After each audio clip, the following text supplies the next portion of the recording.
All right, so we're diving deep today into one of the most storied rivalries in the NFL. Broncos and Chiefs. Yeah, you got it, the Broncos and Chiefs. It's always a good one. Oh, absolutely. And we've got some great analysis to help us unpack everything going on in this matchup. Yeah, there's a lot to it. There is so much history. Like tons of history. And then you've got the current state of both of these franchises, right? Yeah. The Broncos, they've got this proud history, right? This legacy of defensive dominance. Absolutely. Yeah. But they're in a bit of a rebuilding phase. Kind of trying to recapture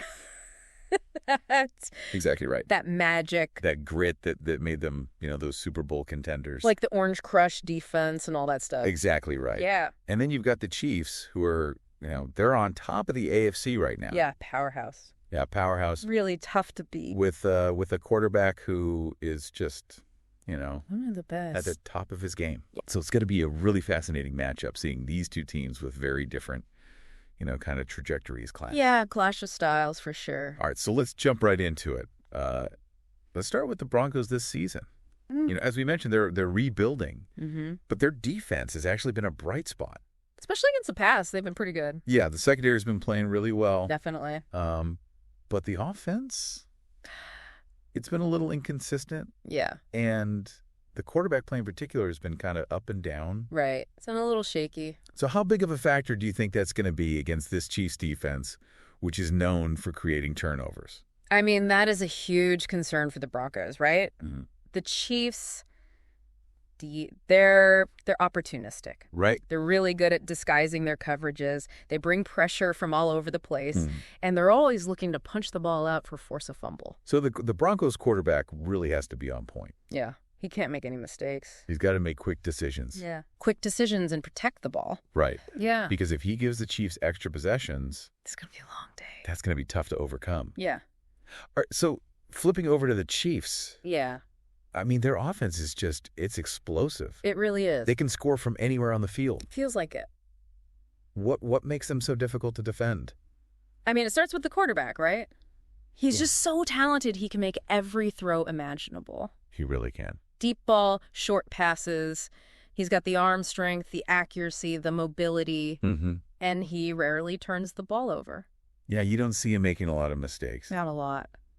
And then you add in those receivers. Oh, man. They're so fast. They're physical. Some of the best in the league. Yeah, they can create separation.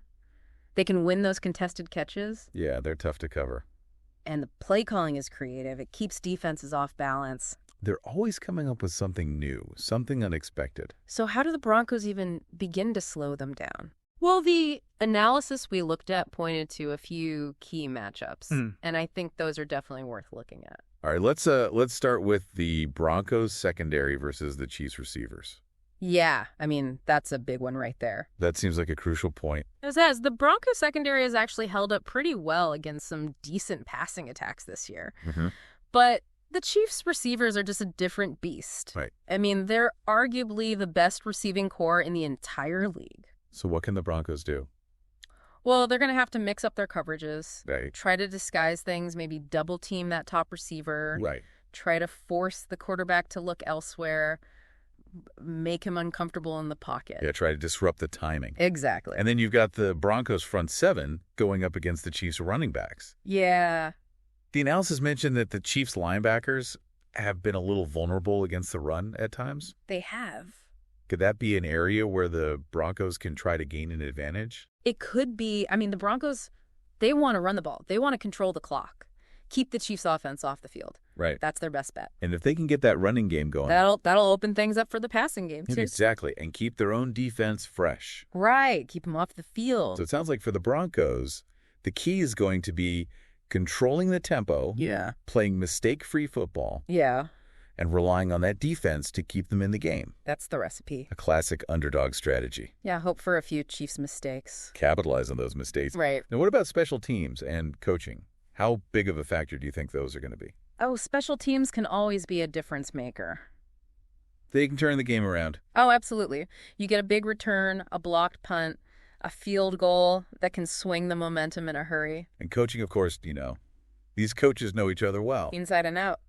They're going to be trying to outsmart each other. Oh, yeah. It's like a chess match. Yeah. So many layers to this game. It's going to be fascinating to watch it play out. All right, before we wrap up this deep dive, Yeah. any final thoughts on what this game might tell us about the future of these two franchises? Well, I mean, for the Broncos, this is a real measuring stick game. Right. Win or lose, it'll show them where they are in this rebuilding process. Can they hang with the best? Exactly. And for the Chiefs, they're trying to solidify their place atop the AFC. Yeah. They want to show they're still the team to beat. So much to think about as we watch this game unfold. Definitely. All right, that's all the time we have for our deep dive into this Broncos-Chiefs matchup. It's going to be a good one. I can't wait to watch it. Thanks for joining us. Pleasure as always. And we'll catch you next time for another deep dive. See ya. Bye. Bye. Today is your lucky day. Today is the day that our $3 website works for you, paying you directly to your PayPal daily. Imagine $3 ongoing continuous payments to your PayPal account. Imagine falling asleep and waking up to $300 in your PayPal account. How would this make you feel? How could this help you?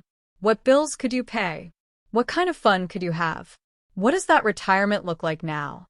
All for a one-time payment of $3. This website is DFY done for you, fully built and completely hosted, and never stops collecting payments for you. You have spent $3 on coffee on a regular, but that coffee won't help you create multiple streams of income. Click the link below.